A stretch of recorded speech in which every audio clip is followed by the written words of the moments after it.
Hi friends, welcome back to Divya's YouTube channel. ಹೇಗಿದ್ರೆ ಎಲ್ಲರೂ ಚೆನ್ನಾಗಿದ್ದೀರಾ ಅಂತ ಅಂದ್ಕೊಳ್ತಿದ್ದೀನಿ. ಇವತ್ತು ವ್ಲಾಗ್ನ ಕಂಟಿನ್ಯೂ ಮಾಡ್ತಿದ್ದೀನಿ. ನಾನು ಇವತ್ತು ಟೆಂಪಲ್ಗೆ ಹೋಗೋಣ ಅಂತ ಹೊರಟಿದ್ದೀವಿ. ಈಗ ನಾವು ಮನೆಯಿಂದ ಸ್ಟಾರ್ಟ್ ಮಾಡಿ ಈಗ ಹೊರಟು ಆಗಲೇ ನಮ್ಮ ಮನೆಯಿಂದ ಸ್ವಲ್ಪ ಮುಂದೆ ಬಂದಿದ್ದೀವಿ.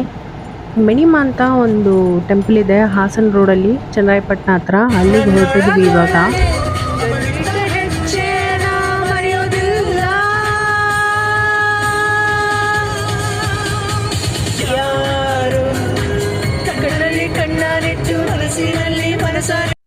ನಾವು ದೇವಸ್ಥಾನಕ್ಕೆ ಬಂದು ತಲುಪಿದ್ವಿ. ಇದೇ ದೇವಸ್ಥಾನಕ್ಕೆ ನಾನು ಹೇಳಿದ್ದು ದೇವಸ್ಥಾನಕ್ಕೆ ಹೋಗಬೇಕು ಅಂತ. ಇದು ಮೆಣಿಯಮ್ಮ ದೇವಸ್ಥಾನ.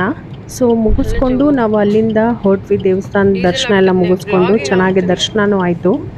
ಹಾಗೆ ಸ್ವಲ್ಪ ಬರ್ತಾ ಆನ್ ದ ವೇ ಸ್ವಲ್ಪ ಡೀಸೆಲ್ ಕೂಡ ಖಾಲಿಯಾಗಿದ್ದು, ನಾವು ಬೆಂಗಳೂರಿಂದ ಬಂದಿದ್ದು. ಇಲ್ಲಿ ತಿಪ್ಟೂರ್ ಹತ್ರ ಮತ್ತೆ ಡೀಸೆಲ್ ಫಿಲ್ ಮಾಡ್ಕೊಳ್ಳೋಣ ಅಂತ ಅಂದ್ಬಿಟ್ಟು ಇಲ್ಲಿ ಸ್ಟಾಪ್ ಮಾಡಿದ್ವಿ.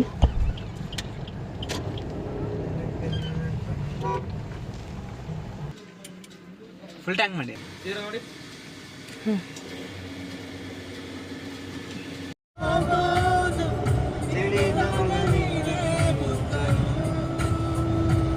ಇಲ್ಲಿಂದ ಡೀಸೆಲ್ ಹಾಕಿಸ್ಕೊಂಡು ಸೀದಾ ಮನೆಗೆ ಹೋದ್ವಿ. ಊರಿನ ಮನೆಗೆ ಹೋಗಿ ಶಿವು ಅವ್ರ ಭಾವ ಸಿಗ್ತೀನಿ ಅಂತ ಹೇಳಿದ್ರು. ಹೋಗೋಗೆ ಫೋನ್ ಮಾಡ್ಕೊಂಡು ಹೋಗಿದ್ವಿ, ಬಟ್ ಅವ್ರಿಗೇನೋ ಕೆಲಸ ಇದೆ ಅಂತ ಅಂದರು.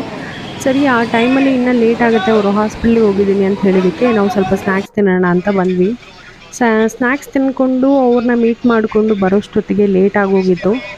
ಇಲ್ಲಿ ನಮ್ಮ ಹುಡುಗ ಏನೋ ತಗೋಬೇಕು ಅಂತ ಮೆಟ್ ಪ್ಲೇಸಲ್ಲಿ ಹೋಗಿದ್ದ, ಆದರೆ ಅವನೇ ಕಾಣಿಸ್ತಿರ್ಲಿಲ್ಲ. ನಾನು ಎಲ್ಲಿ ಹೋದ ಅಂತ ನೋಡ್ತಾ ಇದ್ದೆ. ಸೊ ಅಲ್ಲಿಂದ ಮುಗಿಸ್ಕೊಂಡು ಮತ್ತೆ ಬೆಳಿಗ್ಗೆ ಊರಿನ ಹತ್ರ ತೋಟದ ಹತ್ರ ಒಂದು ಸ್ವಲ್ಪ ಬಂದು ಎಳ್ನೀರು ಕುಡಿಯೋಣ ಅಂತ ನೋಡ್ತಾ ಇದ್ದೀವಿ. ಆಲ್ರೆಡಿ ನಮ್ಮ ತಾತ ಬಂದುಬಿಟ್ಟು ಇಲ್ಲಿ ಎಳ್ನೀರು ಕೆಡವಕ್ಕೆ ಅಂತ ಅಂದ್ಬಿಟ್ಟು ಗಣ ತೊಗೊಂಡು ಬಂದಿದ್ದರು. ಸೊ ಗಣ ತೊಗೊಂಡು ಬಂದು ಕೆಡವಕ್ಕೆ ಅಂತ ಸ್ಟಾರ್ಟ್ ಮಾಡಿದರು. ಆ ಟೈಮ್ಗೆ ನಮ್ಮ ಮನೆಯವರು ಕೂಡ ಎಳ್ನೀರು ಕುಚ್ಕೊಡೋದಕ್ಕೆ ಅಂತ ಅಂದ್ಬಿಟ್ಟು ಮಸ್ತ್ ತೊಗೊಂಬಂದರೆ ಇಲ್ಲೆಲ್ಲ ಏನೋ ಕಾಂಗ್ರೆಸ್ ಗಿಡನೆಲ್ಲ ಸ್ವಲ್ಪ ಕುಚ್ತಾಯಿದ್ರು. ಅದಾದಮೇಲೆ ಒಂದು ಸಣ್ಣದಾಗಿ ಪುಟ್ಟದಾಗಿ ಒಂದು ಎಳ್ನೀರಿತ್ತು. ಸರಿ, ಅದನ್ನೇ ಸ್ಟಾರ್ಟ್ ಮಾಡೋಣ ಅಂತ ಅಂದ್ಬಿಟ್ಟು ಅದನ್ನೇ ಫಸ್ಟು ಕೊಟ್ಟರು. ಆದರೆ ಟೇಸ್ಟ್ ಮಾತ್ರ ಹೇಳಂಗೆಲ್ಲ ತುಂಬ ಅಲ್ಟಿಮೇಟ್ ಆಗಿತ್ತು. ಇದರ ಫ್ರೆಶ್ ಎಳ್ನೀರು ಕುಡಿಯೋದ್ರಲ್ಲಿ ಒಂಥರ ಏನೋ ಒಂದು ಸ್ಯಾಟಿಸ್ಫ್ಯಾಕ್ಷನ್ನು.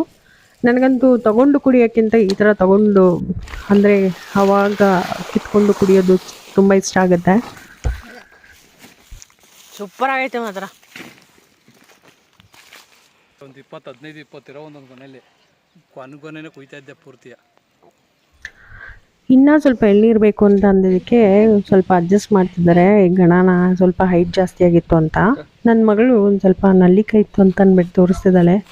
ಕುಡ್ದಿದ್ದ ಎಳ್ನೀರನ್ನ ನಮ್ಮ ಮನೆಯವರು ಇವಾಗ ಗಂಜಿಗೆ ತಿನ್ನೋಕ್ಕೆ ಅಂತ ಅಂದ್ಬಿಟ್ಟು ಅದನ್ನು ಹೊಡ್ಕೊಡ್ತಿದ್ದಾರೆ. ಈಗ ಚೆನ್ನಾಗಿರುತ್ತೆ ಇದು ಈ ಥರ ತಿನ್ನೋದಕ್ಕೆ. ನೋಡಿ ಎಷ್ಟು ಕರೆಕ್ಟಾಗಿ ಈ ಹದದಲ್ಲಿ ಇದ್ದರೆ ಚೆನ್ನಾಗಿರುತ್ತೆ ಎಳ್ನೀರು. ಟೇಸ್ಟ್ ಕೂಡ ತುಂಬ ಚೆನ್ನಾಗಿತ್ತು. ನೀರು ಕಡಿಮೆ ಬಿಟ್ಟಷ್ಟು ಎಳ್ನೀರು ಅಷ್ಟೇ ಟೇಸ್ಟಾಗಿರುತ್ತೆ. ನಮ್ಮ ಮನೆಯವರು ಫುಲ್ಲು ಅದು ಮುಳ್ಳಿತ್ತಲ್ಲ, ಮುಳ್ಳೆಲ್ಲ ಚುಚ್ಕೊಂಡ್ಬಿಟ್ಟಿದೆ ಅಂತ ಅಂದ್ಬಿಟ್ಟು ಕುತ್ಕೊಂಡು ನನ್ನ ಮಗಳು ನಮ್ಮ ಮನೆಯವರು ತೆಕ್ಕೊತಾ ಇದ್ರು. ಏನೇ ಒಂದು ನಾವು ದುಡ್ಡು ಕೊಟ್ಟು ಕುಡಿದ್ರೂ ಈ ಒಂದು ಆ್ಯಂಬಿಯನ್ಸು ಸಿಗಲ್ಲ. ನನಗೆ ಫ್ರೆಶ್ ಆಗಿ ಈ ಥರ ಕಿತ್ತು ಮಾಡಿಕೊಂಡು ಆವಾಗ ಕುಡಿಯೋದ್ರಲ್ಲಿ ನನಗೆ ತುಂಬ ಇಷ್ಟ ಆಗುತ್ತೆ. ಸೊ ಇನ್ನೊಂದು ಎಳ್ನೀರು ಇಸ್ಕೊಂಡು ಇವಾಗ ನಾವು ಕುಡಿತಾ ಇದ್ವಿ. ಅದರಲ್ಲಿ ಮೇಲ್ಗಡೆ ಬರೋದನ್ನು ನನ್ನ ಮಗಳು ತಗೊಂಡು ತಿಂದ್ಬಿಟ್ಲು, ಕಳ್ಳಿಯವಳು. ಸರಿ ಹೋಗ್ಲಿ ಬಿಡು ಅಂತ ಅಂದ್ಕೊಂಡು ನಾನು ಸುಮ್ಮನಾದೆ.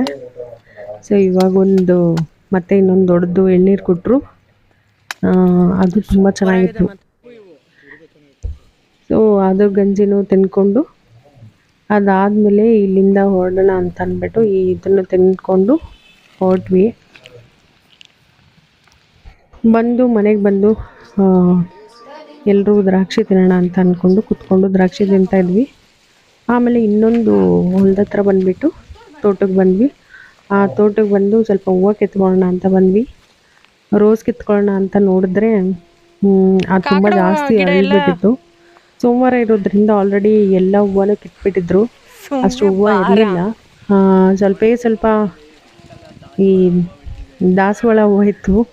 ಸೊ ಅದನ್ನು ಕಿತ್ಕೊಳ್ಳೋಣ ಅಂತ ನೋಡ್ತಾ ಇದ್ದೀವಿ. ರೋಸ್ ಐತಲ್ಲ ಈಗ ಒಂದು ಸ್ವಲ್ಪ ಅಷ್ಟರಲ್ಲಿ ನನ್ನ ಜೀವನ ಹಿಂಗೆ ಹೇಳ್ದೆ ಸ್ವಲ್ಪ ಹೂವು ಕಿತ್ಕೊಳ್ಳೋಣ ಅಂತ ಅಂದ್ಬಿಟ್ಟು ಅವ್ನು ಸ್ವಲ್ಪ ಹೂವು ಕಿತ್ಕೋತಿದ್ದಾನೆ ಈಗ.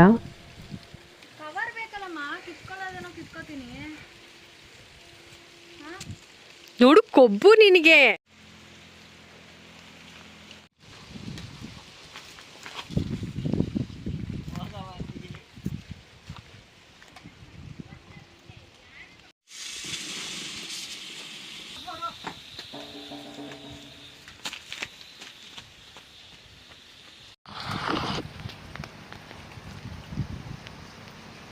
ಇಲ್ಲಿ ಹೂವು ಎಲ್ಲ ಕಿತ್ಕೊಂಡಿದ್ದಾಯ್ತು. ನಾನು ನನ್ನ ಮಗಳು ವೆಯ್ಟ್ ಮಾಡ್ತಿದ್ದೀವಿ.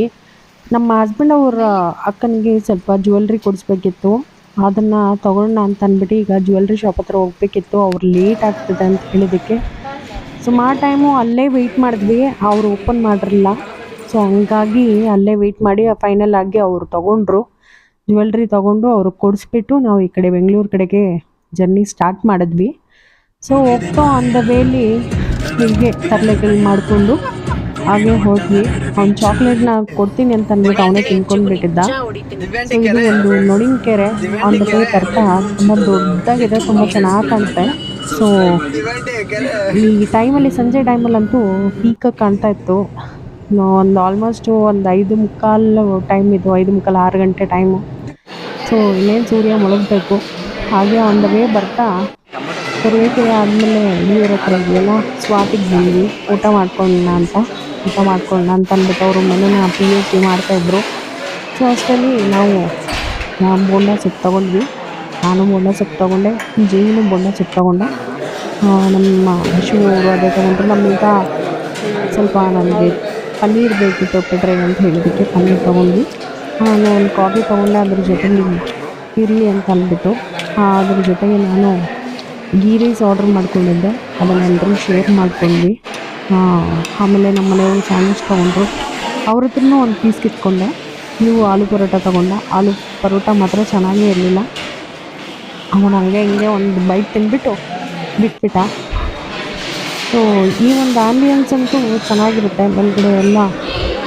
ಯಾವ ಟೈಮಲ್ಲಿ ನೋಡಿ ಇಲ್ಲಿ ಮಾತ್ರ ರಶ್ ಅಂತೂ ಕಡಿಮೆ ಇರಲ್ಲ.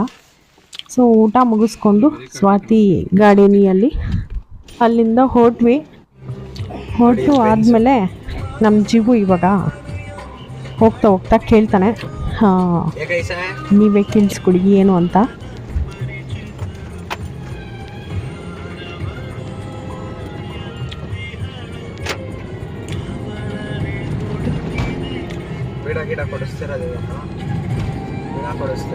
ಇಲ್ಲ ಕಣಪ್ಪ, ಕೊಡ್ಸಲ್ಲ. ನೀನು ತಿನ್ನಲ್ಲ. ಅವನಿಗೆ ಎಂಪೈರಲ್ಲಿ ಬೀಡ ಅಂದರೆ ತುಂಬ ಇಷ್ಟ. ಸೊ ಎಂಪೈರ್ ಹತ್ರ ಸ್ಟಾಪ್ ಮಾಡಿ ಅವನೇ ಹೋಗಿದ್ದಾನೆ ಬೀಡ ತೊಗೊಂಬರೋದಕ್ಕೆ ಅಂತ. ನಮಗೂ ತೊಗೊಂಬಂದು ಕೊಟ್ಟ. ಸೊ ನಾವು ಬೀಡ ತಿಂದ್ಕೊಂಡು ಅಲ್ಲಿಂದ ಹೊರಟ್ವಿ. ಸೊ ಬೀಡ ಚೆನ್ನಾಗಿತ್ತು, ಎಂಪೈರ್ಲಿ ಚೆನ್ನಾಗಿರುತ್ತೆ. ನೀವು ಒಂದ್ಸರಿ ಟ್ರೈ ಮಾಡಿ ನೋಡಿ, ಬಟ್ ಫ್ರೆಶ್ಶಾಗಿ ಹಾಕಿಸ್ಕೊಂಡ್ರೆ ಚೆನ್ನಾಗಿರುತ್ತೆ. ಅದರ್ವೈಸ್ ನಿಜ ಅದು ಒಂಥರ ಇರುತ್ತೆ. ಅವನಿಗೆ ಮಾತ್ರ ಅದು ಏನು ಇಷ್ಟನೋ ಗೊತ್ತಿಲ್ಲ, ಅಲ್ಲೇ ಹೋಗ್ತಾನೆ ಯಾವಾಗೂ. ಸೊ ಮುಗಿಸ್ಕೊಂಡು ಅಲ್ಲಿಂದ ಮನೆ ಹತ್ರ ಬಂದ್ವಿ. ನಮ್ಮ ಮನೆ ಟರ್ನಿಂಗ್ಗೆ ನಾವು ಟರ್ನ್ ಆಗ್ತಾಯಿದ್ವಿ. ಸೊ ಇನ್ನೇನು ಮನೆಗೆ ಬಂದ್ವಿ. ಮನೆಗೆ ಬಂದು ಗಾಡಿನ ಪಾರ್ಕ್ ಮಾಡಿಕೊಂಡು ಸೊ ಇಲ್ಲಿಂದ ಮನೆ ಒಳಗಡೆ ಹೋಗಬೇಕು. ಹೀಗಿತ್ತು ನಮ್ಮ day journey. Friends, at last ನಾವು ಮನೆಗೆ ಬಂದ್ವಿ. ಮನೆಗೆ ಬಂದು ಇವಾಗ ಟೈಮ್ ಆಲ್ಮೋಸ್ಟ್ 10:30 ಆಗಿದೆ.